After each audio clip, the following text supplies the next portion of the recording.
My mom coldly texted, "You're cut off from the family business. Expect a call from our lawyer." I didn't argue, just replied, "Understood." Then I quietly sold my 40% share.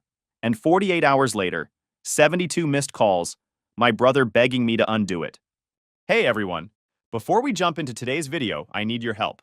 We've noticed the channel is losing some traction, and subscribing is one of the best ways you can support us. It's quick, free, and it helps us keep bringing you awesome content. Your support means the world. Let's keep this channel growing together. Thanks so much. Now let's start the video. My 28 male family fired me from our construction business via text, tried to sell to a shady developer, then lost everything when I bought the company and fired them all. Here's how it went down. Posted by you/Thompson Revenge. 12 hours ago. Hey Reddit. Long-time lurker, first-time poster. My therapist says I need to process my emotions in a healthy way, instead of just working 16-hour days and ignoring my feelings. So here I am, about to dump the wildest family drama you've probably read this month. Grab some popcorn, this is gonna be long. TLDR at the bottom, because I know some of you have the attention span of a goldfish. Until 8 months ago, I was the only person in my family who knew which end of a hammer to hold. Thompson Construction was started by my grandfather, Eugene Thompson, back in 1978. This man was a legend. Started with a beat-up 1965 Chevy C10 pickup, a toolbox he built himself, and hands that could frame a house in his sleep. Grandpa Eugene wasn't just a builder. He was an artist with 2x4s and concrete. The man once built an entire deck during a thunderstorm, because he'd promised the customer it'd be done by their daughter's birthday party. That was the kind of work ethic that built Thompson Construction from a one-man operation into a respected mid-sized construction company in Denver. When Gramps passed in 2018, he left behind more than just a business. He left a legacy, or at least he tried to. The will was interesting. He split Thompson Construction like this. Dad, Robert, 58 male, got 30%. Mom, Patricia, 55 female, got 20%. Sister Ashley, 31 female, got 15%. And I got 35%. His exact words in the will were, "Michael gets the biggest piece because he's the only one who gives a damn about actually building things. The rest of you better listen to him, or you'll run this into the ground faster than a Chinese drywall lawsuit." Prophetic words, Gramps. Fucking prophetic. Let me paint you a detailed picture of my loving family, because you need to understand exactly what level of incompetence we're dealing with here. My father, Robert Thompson, age 58, our self-proclaimed CEO, inherited his position, but not his ability. This man calls himself CEO, but couldn't identify a Phillips head screwdriver if you labeled it with giant letters. I once watched him spend 30 minutes trying to figure out why a drill wouldn't work. He had it in reverse. His biggest contribution to the company? A reserved parking spot and a golf handicap of 18. Dad went to business school in the 80s, which apparently means he learned to say synergy and paradigm shift, but never figured out what a load-bearing wall does. His typical day involves arriving at 10 a.m., checking the stock market. Not our company's finances, mind you. The actual stock market where he loses money day trading. Taking a 3-hour business lunch, and leaving at 2 p.m. for networking at the country club. His most memorable quotes include gems like, "Why do we need so many safety inspections? Seems like overkill," and "Can't we just use regular screws instead of these expensive foundation bolts?" Oh, and my personal favorite, "What do you mean the foundation is cracked? Just put some caulk in it." Then there's Mom, Patricia Thompson, 55, our chief financial officer, who thinks Excel is that computer thing Michael does. Mom's accounting expertise extends to knowing that money goes in and out, though she's much better at the out part. Her main contribution to Thompson Construction has been redecorating the office 7 times in 5 years and hosting business development lunches at restaurants where appetizers cost more than our workers' daily wages. Mom still tells people she was a model because she did one Sears catalog shoot in 1991. She has that photo framed in her office. Sorry, her executive suite. She once tried to write off a $3,000 Hermes bag as a site inspection kit. When I asked what she needed to inspect with a designer purse, she said, "My image, Michael. Image is everything in business." Her financial wisdom includes such hits as, "Why don't we just print more invoices if we need money?" And "Depreciation sounds so negative. Can't we call it something else?"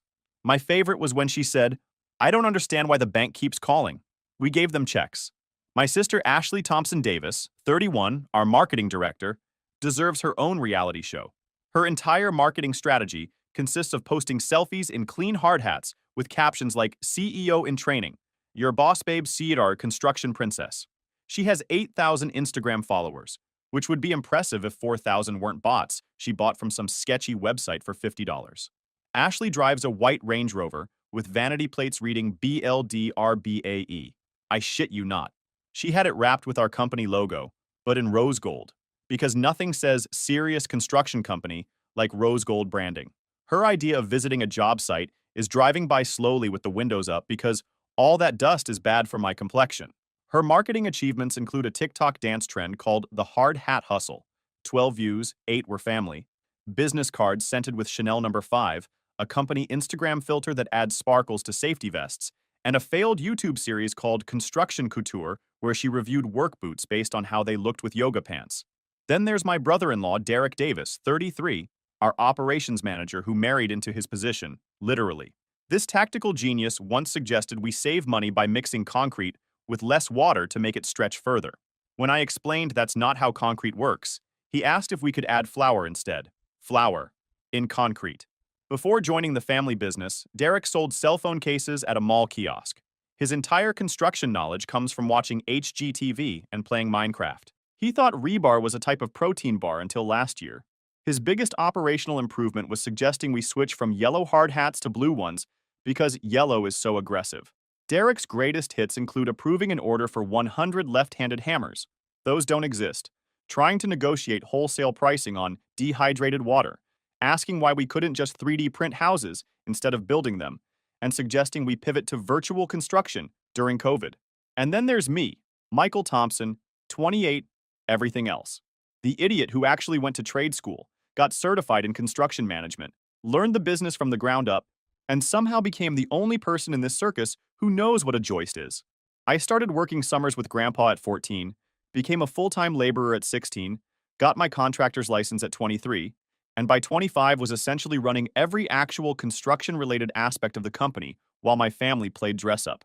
My typical day involved waking up at 5 a.m. to check weather for job sites, first site inspection at 6 a.m., dealing with whatever Derek fucked up yesterday by 7 a.m., fixing budget issues Mom created by 8 a.m., actual construction work at 9 a.m., explaining to Dad why we can't build a house out of recycled airplane parts at 2 p.m., more actual work at 4 p.m., evening site checks at 6 p.m., paperwork Mom forgot to file at 8 p.m., wondering where my life went wrong at 10 p.m., and passing out at 11 p.m. to repeat it all again. This is where the real fuckery begins. See, I made the mistake of being good at my job. While everyone else was playing CEO, I was actually keeping the company profitable. This made me, in their eyes, the perfect person to fund their delusions of grandeur. It started small. Mike, the company's a little short this month. Can you cover the materials for the Johnson project? We'll pay you back next quarter. Spoiler alert, they never paid me back. Then it escalated. The requests got bigger, more frequent, and more ridiculous. But they always had the perfect manipulation tactics. It's for the good of the company. We're family, we help each other. Don't be so selfish. Grandpa would want this. You'll get it all back when we expand. Here's a comprehensive breakdown of shit I personally paid for, because the company needs this. Mom's business expenses were legendary. Her monthly business wardrobe from Nordstrom ran $5,000 because appearance is everything in business. Weekly spa treatments cost $600 because she needed to look professional. Her networking lunches at the Four Seasons averaged $3,000 per month. She hired executive coaching from her yoga instructor at $400 per session. Her office inspiration trips to Aspen were $8,000 per trip. She ordered custom stationery with gold embossing for $2,000, bought a $15,000 Italian leather couch for the waiting room, hired a feng shui consultant for the office at $5,000, and bought success attraction crystals for her desk for $3,000. Total mom damage, approximately $185,000. Ashley's marketing investments were equally insane. The white Range Rover lease for client meetings was $1,100 per month. Her marketing conferences in Miami, Vegas, and Cabo totaled $45,000. Professional photo shoots for Instagram ran $2,000 per month. She paid for influencer coaching at $500 per week, custom pink hard hats with Swarovski crystals at $300 each, website redesigns, 5 times, for $50,000 total, logo redesigns, 8 times, for $20,000 total, brand development spa retreats for $15,000, and social media management tools she never learned to use at $500 per month.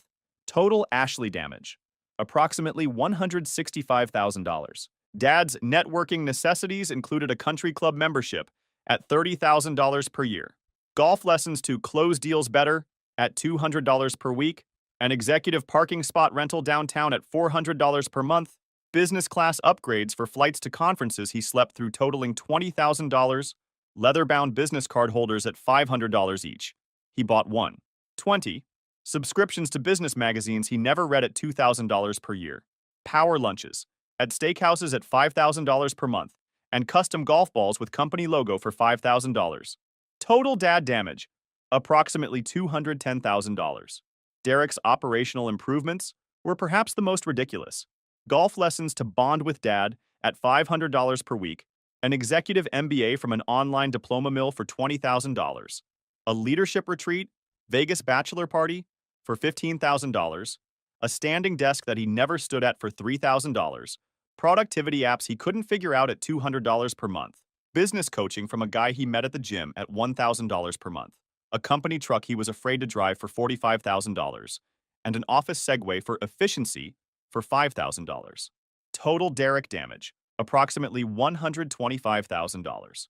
The company purchases were the cherry on top.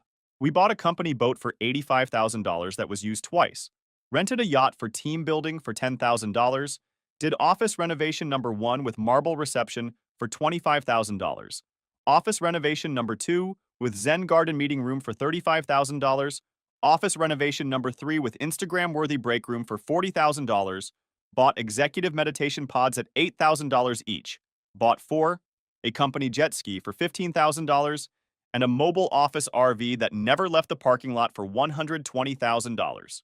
Total company damage, approximately $370,000. Grand total, over $1,055,000 of my personal money over 5 years. Meanwhile, my life looked like this. I drove a 2008 F-150 with 200,000 miles, lived in a studio apartment in the sketchy part of town, wore Walmart jeans and the same work boots for 3 years, survived on a ramen and PB&J diet, hadn't taken a vacation in 4 years, canceled my health insurance to save money, maxed out credit cards covering company expenses, had no retirement savings, and used a Netflix password I borrowed from a coworker. But hey, Ashley needed that Range Rover for client meetings she never had. February 15th, 2024, 6:03 a.m. I'm on the Morrison job site, checking foundation work in 20-degree weather. My hands are numb, my coffee's frozen, and I'm reviewing plans under a work light because the sun isn't up yet. My phone buzzes. Text from mom. Weird, she doesn't usually wake up before 9. Michael, family meeting happened yesterday. You're no longer part of Thompson Construction. Dad's buying out your 35%. Lawyer will contact you. Mom. I read it 5 times. Each time it felt more surreal. Fired. Via text. From the company I'd been bleeding for since I was 14. The foreman, Jose, noticed me staring at my phone. You okay, boss? I couldn't even answer. Just told the crew to take an early lunch and sat in my truck for 2 hours, trying to process what just happened. They had a family meeting, without me, and decided to kick me out. Via text message. Not a call. Not a face-to-face conversation. A fucking text message. Like I was some random employee who'd been caught stealing office supplies. I tried calling everyone. Dad's phone went straight to voicemail with a new message. Robert Thompson is in important meetings. Please leave a message. Since when does he record formal voicemails? Mom texted back, this was a difficult decision.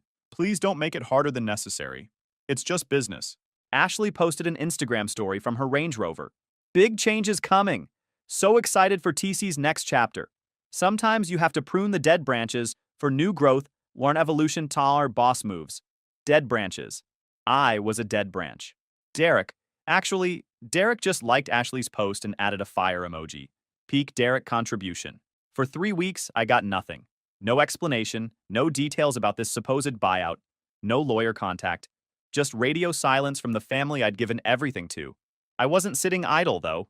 First thing I did was hire a lawyer, Catherine Williams, a corporate attorney who specialized in family business disputes. Cost me $5,000 I didn't have just for the retainer, but she was worth every penny. They can't just fire you via text and force a buyout, she explained. You own 35%. They need proper procedures, fair valuation, and your consent for any major decisions. March 8th, 2024. I'm doom scrolling LinkedIn at 2 a.m. because sleep isn't happening these days. And there it is. Thompson Construction proud to announce merger with Goldstein Development Group. This partnership will revolutionize luxury home construction in Colorado. Or game changer, or family business. Level up. The photo showed my entire family popping champagne with Bradley fucking Goldstein. Mom in a $5,000 dress I probably paid for. Ashley doing her Instagram pose. Derek trying to look important. Dad shaking hands with the devil himself. For those not in Colorado construction, let me educate you about Brad Goldstein. This piece of work builds McMansions that fall apart in 5 years. He has 17 lawsuits for substandard work, all settled quietly. He uses the cheapest materials possible while charging premium prices. He saves money by skipping crucial steps like proper foundation waterproofing. He once built a luxury development on a former landfill without proper remediation. He's known for bribing inspectors, allegedly. His houses have more problems than a math textbook. This is who they chose to merge with. This is who they picked over me. I called Mom immediately. She answered with her fake customer service voice.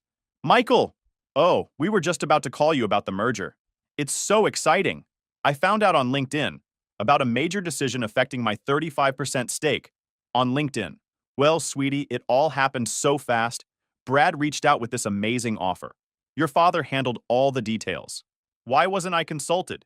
This affects my ownership percentage. Oh, Michael, you know how you get. Always so worried about building codes and safety standards and structural integrity. Brad says those are just obstacles to growth. You have to think bigger. Derek's voice chimed in. Speakerphone, of course. Yeah, bro, this is next level stuff. Brad's talking about disrupting the whole construction paradigm. Something about modular luxury frames and just-in-time material delivery. Real CEO visionary stuff. You wouldn't get it. This man just word-vomited business buzzwords at me like he was having a LinkedIn stroke. Derek, do you even know what modular framing means? Well, it's like modules. That frame? Modularly? Brad explains it better. That's when I knew this wasn't just about pushing me out. This was about them being completely out of their depth and not even knowing it. I hung up and called Jake Morrison, my college roommate who became a forensic accountant. We'd kept in touch, and he owed me a favor from when I renovated his mom's kitchen at cost. Jake, I need you to do a deep dive into Thompson Construction's finances, full forensic workup. That's a big ask, Mike. What am I looking for? Evidence that my family's been fucking up worse than I thought. What Jake found over the next week was a masterpiece of incompetence and borderline fraud. There were $750,000 in consulting fees paid to Wellness Dynamics LLC, owned by Mom's personal trainer. Another $300,000 in materials expenses traced to Ashley's personal credit cards.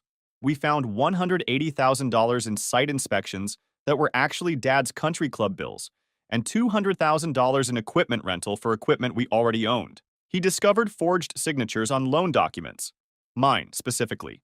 There were safety violations that were covered up with bribes, unpaid subcontractor bills totaling $500,000, and tax irregularities that would make the IRS have a seizure. Hidden debts of $2.3 million surfaced, along with 3 mortgages on property Grandpa owned outright and inflated revenue reports to secure loans. But here's the nuclear bomb. They'd been cooking the books to make the company look profitable for the merger. Goldstein thought he was buying a company with $5 million in annual revenue and $1 million in profits. Reality? $2 million in revenue, $800,000 in losses. They were selling him a fairy tale written in red ink. Catherine, my lawyer, was practically salivating when I showed her Jake's findings. This is beautiful. They've handed us everything. We discovered their plan was to get rid of me because I'd never approve the merger, force a buyout at way below market value, use the merger, which required 60% shareholder approval, they had 65% without me, to cash out while screwing me. Colorado law, however, protects minority shareholders in this exact situation. Our counter-strategy was to file formal objection to the merger, demand full records inspection, every document, every email, file derivative lawsuit for breach of fiduciary duty, force proper valuation of my shares, and watch them panic. Based on their cooked books, Catherine explained, your 35% is worth about $2.8 million. They're offering $400,000. That's not just lowballing. That's theft. March 15th, 2024. We filed everything simultaneously. The objection to the merger, the records demand, the lawsuit, the proper valuation request. The effect was immediate. The merger couldn't proceed with active litigation. Goldstein's lawyers started asking questions. Banks started calling. The house of cards began to wobble. And then my phone exploded. I started keeping a log of the calls, texts, and emails. It was honestly better than any reality TV show. Day 1 brought a voicemail from Dad. Michael, this is your father. Call me immediately. This is a misunderstanding. Mom texted. Sweetie, your lawyer is being very aggressive. This isn't necessary. Ashley sent an Instagram DM. WTF are you doing? Derek emailed. Bro, what's going on? Ashley is freaking out. By day 2, Dad texted. Your actions are hurting the family business. Stop this immediately. Mom left a crying voicemail. How can you do this to us? We're your family. Ashley texted. You're literally ruining my life right now. Derek asked, can we talk? Man to man? Day 3 saw the creation of a family group text titled Emergency Family Meeting. Dad demanded, Michael, join the call now. I responded, I'll communicate through my lawyer. Mom pleaded, don't be ridiculous. We're family. Ashley chimed in. OMG, he's being such a baby. Derek surprisingly suggested, maybe we should hear him out. Ashley turned on him. Whose side are you on? By day 5, Dad emailed, if you proceed with this lawsuit, you're out of the family. Mom left a voicemail. Your grandfather would be ashamed of you. Ashley posted a TikTok crying about toxic family members. Deleted after 2 hours. Derek changed his LinkedIn status to looking for new opportunities. Day 7 brought real panic. Dad texted, the forensic accountants are asking questions. What did you tell them? Mom made a Facebook post. Some people forget where they came from. Loyalty means everything. Family first, y'all, your betrayal. Ashley texted, Brad is threatening to pull out of the deal. Are you happy? Derek left a midnight voicemail, sounding panicked. Mike, please call me back. Ashley says she's going to divorce me if this deal falls through. I can't lose her bro. By day 10, Dad emailed, we're prepared to increase your buyout to $600,000. Final offer. Mom texted, the stress is making me sick. I'm in the hospital. She wasn't. Ashley posted an Instagram story from inside her Range Rover crying, with the caption, when family becomes your enemy. Derek finally admitted, I think we fucked up, man. Day 12 brought the masterpiece. Mom's 3,847-word text that included claims I was adopted, I'm not. She never loved me, probably true. I was always jealous of Ashley, LMAO. Dad isn't my real father. He definitely is. We look identical. I'm cut out of the will. Joke's on her, there's nothing left. Grandpa liked me best because I was manipulative. Projection much? I'm the reason her marriage is failing. It's been failing for 20 years. And she's hiring a witch to curse me. I wish I was making this up. Day 14 brought an accidental text from Ashley, meant for her group chat. OMG, I can't believe Michael actually found out about the trainer payments. Daddy promised that was buried. And now Brad won't return my calls and Derek is being such a pussy about everything. I'm not giving up my Range Rover. Maybe I should marry Brad? He's old, but rich. Day 16, the dam broke. Dad called, and for the first time in my life, he sounded scared. Mike, son, we need to talk. The forensic accountants, they found everything. Goldstein's backing out. The banks are calling our loans. We need your help. March 31st, 2024. I agreed to meet them at the office. The one with 3 renovations that looked like an Instagram fever dream. Walking in was surreal. The marble reception desk, the Zen garden meeting room, the meditation pods, all bought with money we didn't have while I ate ramen and drove a beater truck. They looked like shit. I mean, absolute shit. Mom's Botox couldn't hide the stress wrinkles. Her designer bag looked like it was carrying the weight of the world. Dad's golf tan had faded to a sickly gray, and his hands shook with a tremor I'd never seen before. Ashley was wearing, was that Target? A Target blouse? Her roots were showing, and her nails were chipped. The Instagram princess looked human for the first time in years. Derek looked like he'd aged a decade. His stupid, expensive haircut had grown out, and he had actual worry lines. The man who thought concrete could be stretched with flour finally looked like he understood consequences existed. Dad cleared his throat. Michael, son, we made mistakes. We see that now. We're prepared to give you full control. 50% ownership. Just, please, drop the lawsuits. Help us fix this. The silence was deafening. Ashley actually started crying. Real tears, not her usual manipulation tears. Her mascara ran, and she didn't even try to fix it. Please, Mikey, she sobbed. I know we treated you badly. I know I was a bitch. But we're family. I'll lose everything. My followers will find out I'm a fraud. The Range Rover, the house, everything. I can't go back to being regular. I can't work at like a normal job. What if I have to shop at Walmart? The fact that she thought shopping at Walmart was the worst thing that could happen to her said everything. Mom tried the guilt approach. Family helps family, Michael. Blood is thicker than water. We made mistakes, but we're family. We can fix this together. I let them sweat. Let the silence hang until it was unbearable. Then I reached into my briefcase and pulled out the contracts. Actually, I said, channeling every ounce of Grandpa Eugene's spirit, the full quote is, "The blood of the covenant is thicker than the water of the womb. It means the bonds you choose are stronger than the ones you're born into." Speaking of bonds, I laid the papers on the conference table. The one Mom spent $20,000 on because it was made from reclaimed mindfulness wood, or some shit. I already bought out Goldstein's position.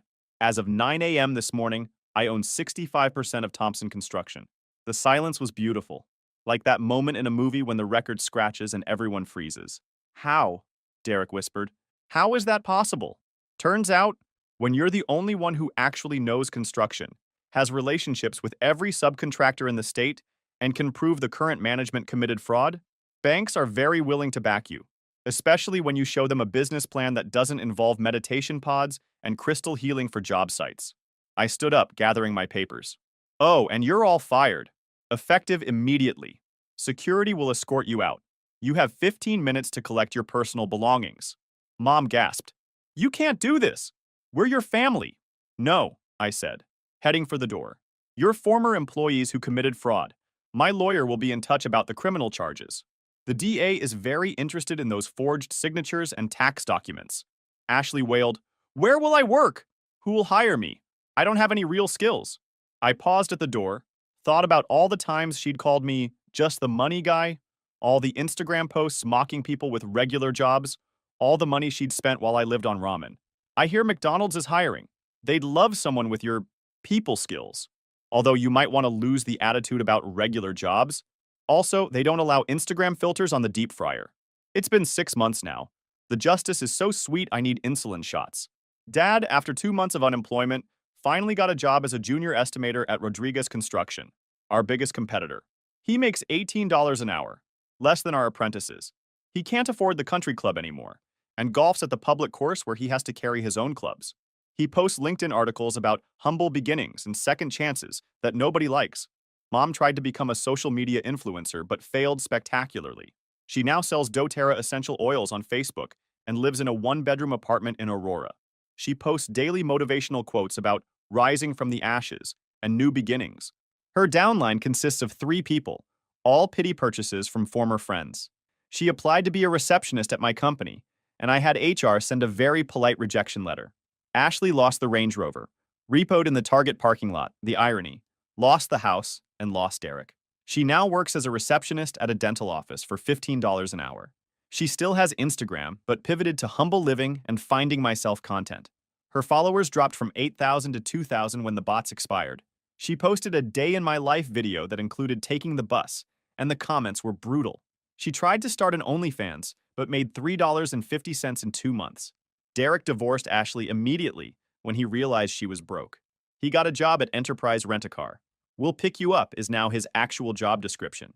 He lives with his parents and tried to reconnect with me on LinkedIn. I ignored it. He posted about being a transportation solutions specialist and got roasted in the comments by people who knew him before. As for me, I kept most of the good employees, fired the dead weight, and rebuilt Thompson Construction from the ground up. Turns out, when you actually pay people on time, don't waste money on crystal healings for job sites, and deliver quality work, success follows. I sold the meditation pods on Facebook Marketplace. Ashley commented, turned the Zen Garden meeting room into an actual meeting room, donated Mom's $15,000 couch to a women's shelter, gave Jose, the foreman, a partnership stake and $50,000 bonus, implemented profit sharing for all employees, paid off all legitimate debts to subcontractors, and started taking only projects we could do right. Results after 6 months.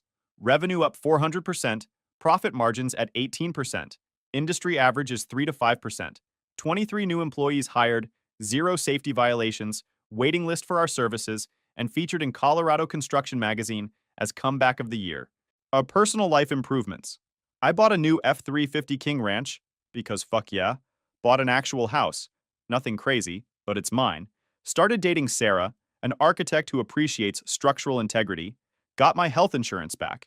Eat real food again, sleep 8 hours a night, and started therapy, hence this post. Last month, Grandpa's lawyer called me. Turns out there was a sealed letter in the will to be opened when Michael takes over the company fully. Inside was a letter from Gramps.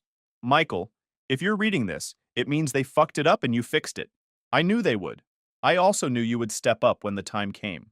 Your father was always soft. Your mother thinks she's smarter than she is. Your sister is an Instagram idiot. Their spouses are worse. You're the only one who understood what I built. You're the only one who respected it. You're the only one who bled for it. Check the original toolbox in the shop, the one I built in '78. There's a false bottom. Inside, you'll find $500,000 in bearer bonds. I hid them there in the '90s. Consider it your real inheritance. Keep the name Thompson Construction. You earned it. They inherited it. P.S. Your sister really is an idiot. Sorry you had to deal with that. P.P.S. If your mom tries to sell essential oils, don't let her in the office. That shit stinks. Love, Grandpa Eugene. I ugly cried for an hour. Then I went to the shop, found the toolbox, found the bonds, $500,000, just sitting there for decades, waiting for me. I used part of it to give bonuses to the long-term employees who stuck with us through the chaos. The rest is going toward equipment upgrades and an education fund for employees' kids. Updates from the battlefield. Recent highlights from the last month include Mom trying to get hired as our receptionist. I had HR send the nicest rejection letter ever written. Ashley applying for a marketing position and submitting her Instagram as a portfolio. HR couldn't stop laughing. Derek DMing me asking if I needed any operational consultants. I sent him a McDonald's application. And Dad seeing me at Home Depot and trying to give me business advice. I bought him a Construction for Dummies book. I found out Mom started a GoFundMe for family betrayed by ungrateful son that raised $45. Ashley's TikTok about working a normal job went viral, but not in the way she hoped. The comments were savage. Derek got promoted at Enterprise and posted about it like he won a Nobel Prize. Good for him, honestly. Mom's essential oil business got shut down by her apartment complex for noxious odors. Through all of this, I learned that family doesn't mean doormat. DNA isn't a license to abuse someone.